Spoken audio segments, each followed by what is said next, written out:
The Darknet narcotics bazaar Incognito Market has begun extorting all of its vendors and buyers, threatening to publish cryptocurrency transaction and chat records of users who refuse to pay a fee ranging from $100 to $20,000.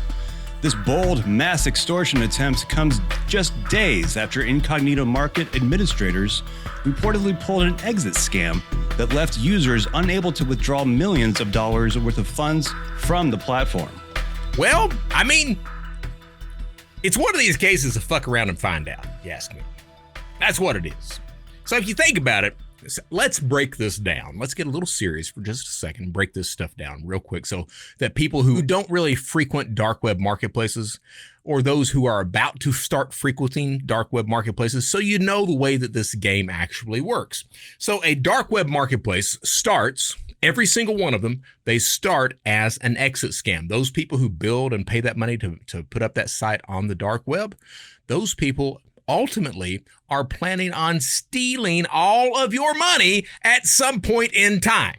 The only question is will law enforcement get to that site, shut it down, and arrest its administrators before those administrators have a chance to steal your money? Up until that point in time, they will tend to deliver whatever products, services, illegal goods that they're offering on that marketplace, because the rule tends to be that as long as a vendor can supply a product or service, they will continue to do so as long as they can do so safely and profitably. Okay, so the problem becomes is once you reach that tipping point on the marketplace, how much longer is it going to stay alive until the administrators sit there and say, we could continue running this, we could run it all day long, every day, but law enforcement at some moment in time, law enforcement is absolutely going to find us, catch us, and give us 30 to 50 fucking years in prison. We know what the prison experience is, don't we? Yes, we do, boys and girls. You get to learn how to poo in front of other men. It's not a fun thing. And you only get one roll of toilet paper a week, and it's that John Wayne toilet paper. You know, the type of toilet paper doesn't take shit off anybody. It's not comfortable. I'm just saying. So they shut it down and they steal people's money. That's exactly what happens with an Incognito marketplace. There were a couple of interesting things that pops up with Incognito.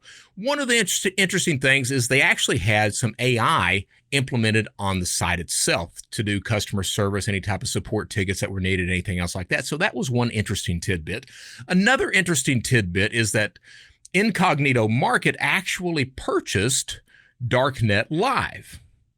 Yeah, that site's still up, and evidently it's going to continue to be up. Now, in the meantime, Incognito, they exit scam, which that means they shut down the market and they steal everyone's cryptocurrency that is on the market at that point in time. Probably in excess of $20 million. That tends to be the number that strikes out a lot of the time. So in excess of $20 million. Usually, the exit scam is the end of it. Those administrators, the owners of the site, they steal the money and then they disappear into the ether where you can't find their asses, and then they live happily ever after most of the time. This is a little bit different. This is a new anomaly that has reared its head. And so what Incognito did, what those admins and owners decided to do is they said, hey, we've actually got 875,000 orders through our marketplace. A lot of those are going through Bitcoin or some sort of chain that can be identified. Even better, we've got some direct messages. We've got some other stuff that would help identify not only the sellers, but the seller's customers. So what we're going to do is we're going to extort every single motherfucker that we possibly can. And they posted it on their front page saying, hey, we've now turned into extortionists. This shit ain't over yet.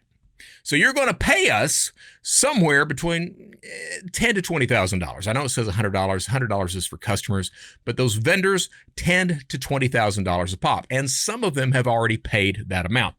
Those who do not pay by the end of May, Incognito is going to post every single detail that they can about that. Now, that is one hell of a headache if you are the type of person that likes to buy illegal shit online. That means a knock at your door. That means potential charges. And that means what? You get to learn how to poo in front of other men.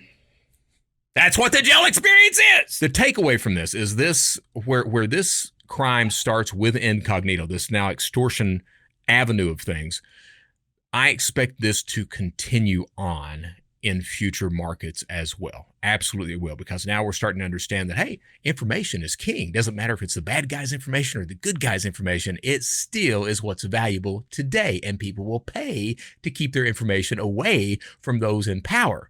So that's going to continue. And what I also expect to happen is, as this trend starts to become more popular with dark web marketplaces that are exit scamming, I would strongly suspect that we'll see even more criminal traffic migrate over to Telegram and smaller encrypted messaging services, because what this is going to spell ultimately, I believe, is the end of trust on a lot of dark web marketplaces. See, typically, I mean, most people understood that, hey, I could lose my money on these sites at any moment in time, but that's all that I'll lose. Now you're adding in the extra, well, you could lose your money and your freedom.